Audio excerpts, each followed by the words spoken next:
tendon right here, because if you do, the leg will fold down and you'll never get it to hang. So just be careful when you're doing this part. So I'm going to start by, and this is how I've always hung my deers, by the way. Some people do hang them from the head. I've always hung them this way, and that's kind of how the gambrel is set up. I'm going to start by making two initial cuts around the legs here. I'm going to ring around the legs and make that cut meet this initial cut, and then we're going to start pulling on the skin. You might have to be patient with me. She's cold on purpose, but it does make life a little bit harder when you're trying to process them after they're cold. If you harvest your deer and skin it quickly, and it's going to be a lot easier. I promise. So much easier. Not have as sharp a point. And then later I'll move on with the filleting knife. So yeah, definitely dance around. Make sure you can see. Please ask questions. I'll try and talk through as I work, but I can't see you. So if you have a question, just say it. Well, what about with the guts? So we've already, is it normal to do the sternum? I mean, is that best to get in there? So it is your preference. I don't cut the sternum because I have enough practice, I guess. That's kind of how I learned, was to get through. There's actually some of the diaphragm is left here. So you cut through this diaphragm, and then you can reach up to the esophagus and cut the esophagus. And the whole time you're in the chest cavity, and you're kind of doing it by feel. So you don't have to do this. But I actually cut it after I did it, just to split it open, just to get it cooled down quicker. Wait, what did you say? So he made this cut on the sternum after he gutted the animal. You said you cut the esophagus. So here's the diaphragm, a little piece of it. It goes all the way around. And so when it's still whole, you have to cut the diaphragm and reach down to, there's the esophagus. Is the diaphragm above the intestines? Yes. So the diaphragm separates the stomach and the intestines and all of the non-vital organs from your heart and lungs. Your liver's also on the bottom side. But it keeps it separated for good measure, right? You don't want your... cutting so that we got enough time. Now, my initial cuts I'm going to make small, and I am going to be cutting from the outside in. But once I can get inside the hide, which actually I can kind of do anyway, so I'm going to cheat. Once I can get inside the hide, I'm going to cut from the inside out. And that's so that my blade is moving in between the hair instead of cutting the hair as I cut in, which is keeping my blade cleaner and our meat cleaner. Does the hair stick to the meat? It does. Squirrels? Yes. So deer hair is hollow to keep them warm, and it will cling to that meat, and it is hard to get it off. Really hard. It's actually, I find it a lot easier if you have to get hair off of the meat, which you will have to get some. I don't think you're going to be perfect at it. I'm still not. To where you don't have any hair to clean off. But the trick I found is to use a dry paper towel and pick the hair off of the meat. And instead of trying to rinse it, because once you get it wet, it just sticks like glue to that muscle meat. Once you get the meat wet? Yeah. The hair wet? Yeah. Can you use that fence bucket, Will, that you use? I normally wouldn't use the fancy bucket for deer, just because I don't like soaking my deer meat at all. I mean, I will once I get this process done. A lot of times I'll rip the hide off and I'll hit it with the water hose initially, and then that's it. I like it to dry at that point. I don't soak it. The water hose will just help get some of the loose hair off and all the blood you might have, or some, lack of a better term, the guts. It happens.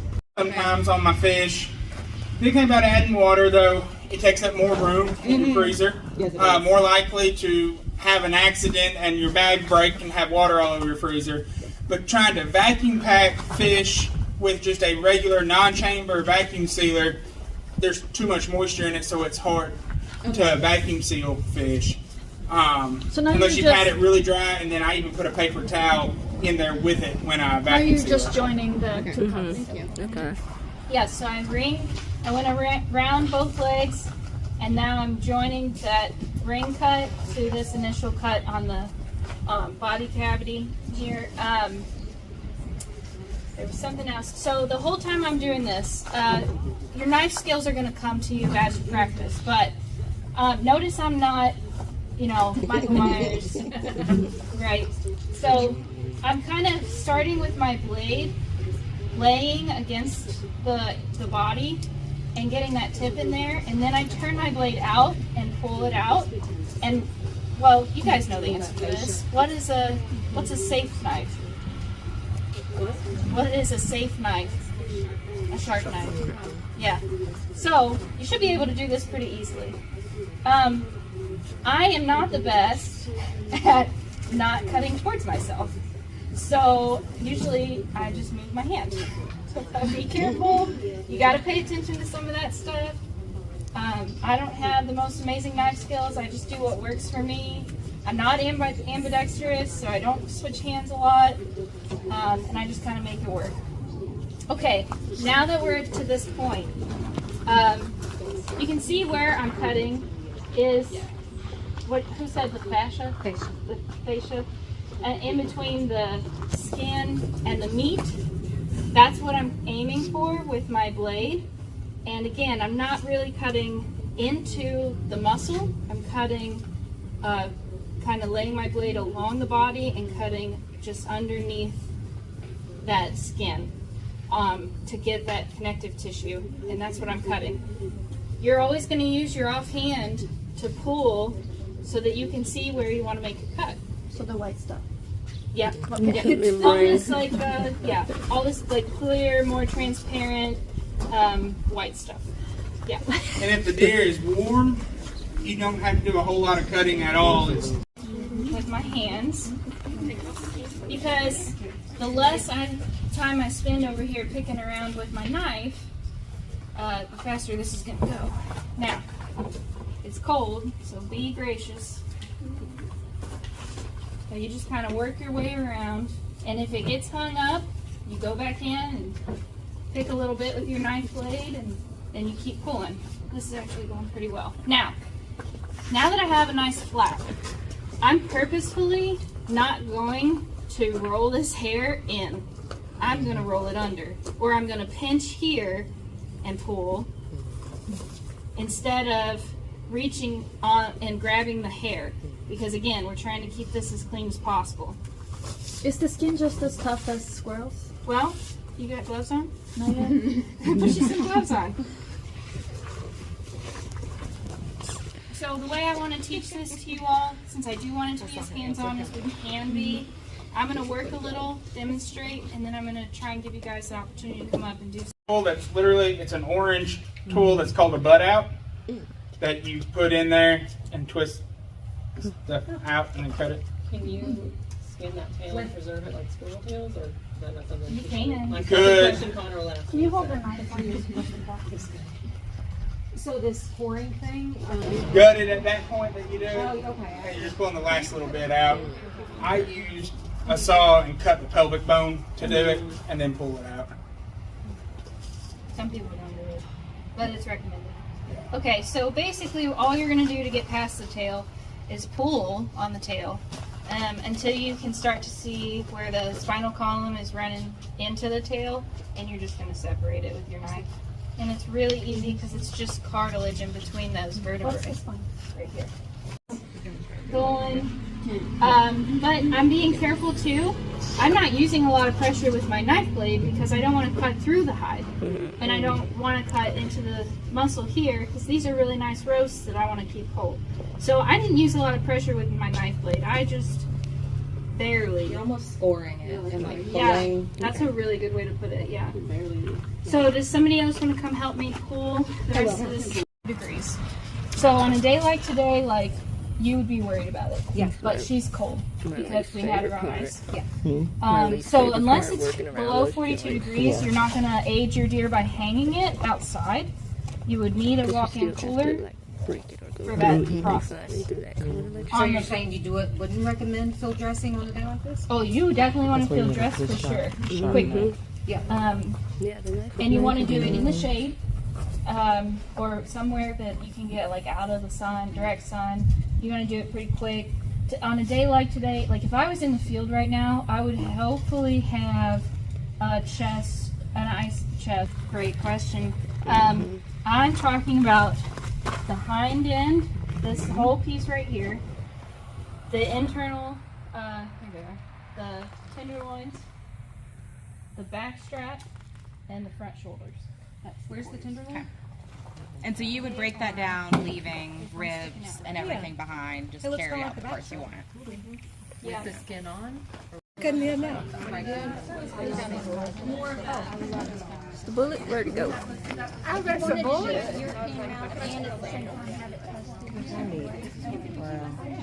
wouldn't even be able to. Oh, okay, now I see it. What is it? That's the bullet. Oh, wow. What caliber is that? It's 45 caliber. It's a 450 Bushmaster. Okay. But That's okay. All right. I think, can I just, what you want to do, Becky? I want to turn it back.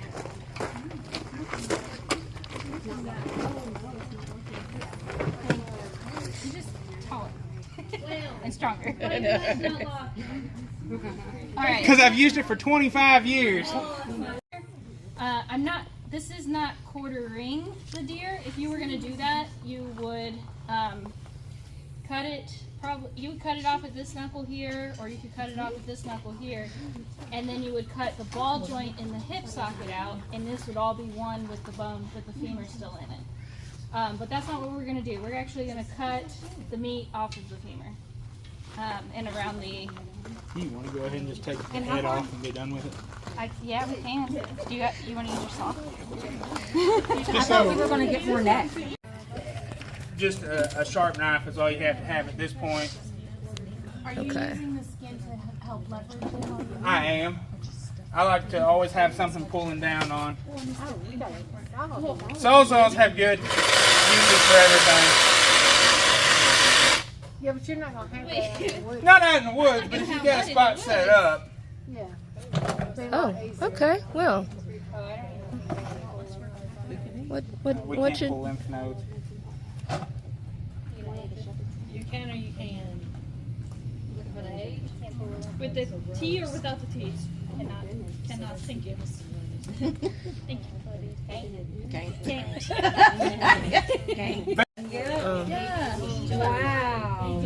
I cannot give you an accurate age because it is so old. I'll say it's 7.5 plus. You can see how much wear is on these bottom teeth. How they're almost flat. The dentine and enamel. I mean, Wow. You can hear it. That's bone. I come right below it, and I'm going to cut straight in. And when I stop, is when my blade hits the femur, and I just can't cut any farther. So I'm going right underneath this knuckle, going straight back, and I do kind of angle my blade up a little bit towards the hind end. But now that my blade is stopped, I've hit the femur, and I know I can't go any farther. But because I have knowledge of the internal anatomy of the deer, I know that I'll turn my blade kind of down towards the ground and put a little pressure against that bone, and I can work my way down the femur to get this whole muscle, this whole roast off. And you can kind of see the line of it too, right here. You can, that muscle line. Yeah. Yeah, and I will hand you now, He was shorter than what you cut. I would cut the ball joint in the inside of the hip here, which I would actually start my cut here. This And would you take still the be, whole thing. I would take the whole hind end. That would be that quarter. But if you want to come up and look, you can see the femur, and you can see I'm shaving that meat right off of there because of the angle of my blade. You just got to take your time and kind of feel. You keep that pressure, and that's why I switched over to my blade knife, so that I can do that, and this blade will flex a little bit. Yeah. makes my life a little bit easier. So I'm just going to keep working my way down. I had someone gift me a Oh, pine quarter, nice. and I was like, "Oh, thank you so much." Oh. I have no idea what to do. I did what you did. I went to YouTube University. I was like, "Okay, let me set this up on the countertop." You will not want to go too far up at this point. We can always come back and get whatever we left on this shank.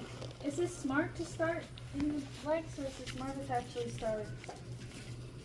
I guess. Let's see where we're at. Here, so you don't accidentally. Well, it's up to you. Whatever your confidence level is or comfort level is. Yeah. Now. So once I get this off, we'll go up and do that that front shoulder, and I'll show you how quick that'll be. I wanted to do this one because it's a little bit more intricate, but you can always do that front shoulder first. And these imagination on the deer anatomy here. And so I'm picturing it as I go, and I'm using that bone as my guide. Hey, Spencer. You're just going shaving on the sides of the femur? Yes. Mm-hmm. So I'm staying close to that femur.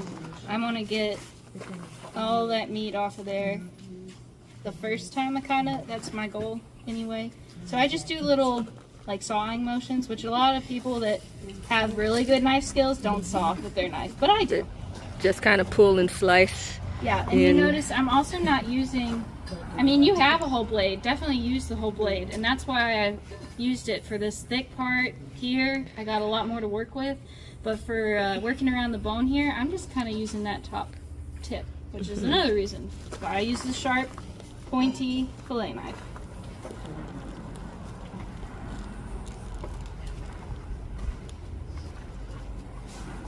Is this how you do it, Will? Do you want to talk about maybe here? I mean, it really is all personal preference. I don't typically do it this way just because I'm not in a CWD zone, so I don't debone my deer while it's hanging. So typically I'm going to probably take the shoulders off first, and then I'll take my back straps off, and then I'll come in, cut this whole midsection out, and then cut my quarters, and I'll put it all in my ice chest at that point. And then I will do the deboning process on a table, which we can show you that with another deer if we need to as well. So where are the deboning areas? Honestly, the spine is broken here. It could likely fall on me. But what I always like to do for my back strap, I'll come in right in front of the hip, that ball joint there. So see, now we got this made. This would be like the sirloin is what we call this area. Oh, okay. You'll use your backbone when you have one as a guide. Come in, you'll hit that backbone. A lot of times I'll come straight down it. Is that from the shot? That is from the shot. Okay. And then you'll use the ribs over here kind of as a gauge. And once you get started, Yeah. and that's because of the shot there. Just have to kind of mess around with that there. But this is going to be where it's attached to the rib cage. And I like to pull down because you can use gravity to work with you. Just use the tip of your knife. Yeah, you can see it in that lower portion. And then here now we're back to having a little bit of a backbone to work with. This is a good time you can kind of cut some of that. You shouldn't have bone if you don't have a shot like this. So that's just getting that It off. would be all good if the shot was in the stomach Right. or something. So now you can, I like to use my offhand, which for me is my left hand, and I pull down with my left hand as I'm just using the tip of my knife with the right. So did that bullet just go clean through? So it actually hit right here, Okay. and it was lodged here. Here's the actual bullet. Somebody, Okay. wants to see it. Wants a souvenir? Here's the bullet if y'all really care. Get them with. It's a 45 caliber bullet. It's a 45 or a 450 Bushmaster. And then I like to go as far down as I can, but just know that once you start getting into the neck, it's going to be tougher. I'll just cut it off, trim it off for burger. But I just go as far down as I can.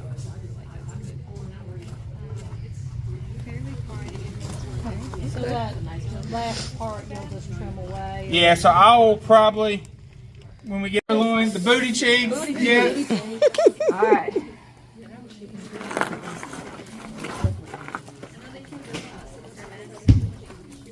Okay. These people who are crazy about making bone broth, can you use deer for that, or is that a no-go for CWD, or what? I didn't think I about would the not bone use broth. it on a CWD positive deer Well, for sure. I know people make bone broth out of deer. I wouldn't say I've had bone broth, but I've used the bones to make broth and stock. So, Shoulder with the bone in. Just a little bit ambidextrous. So. and that wasn't bad at all, was it? Getting that nice little chunk out. And you could grill that, but honestly, you probably just will trim it up and then right through the grinder.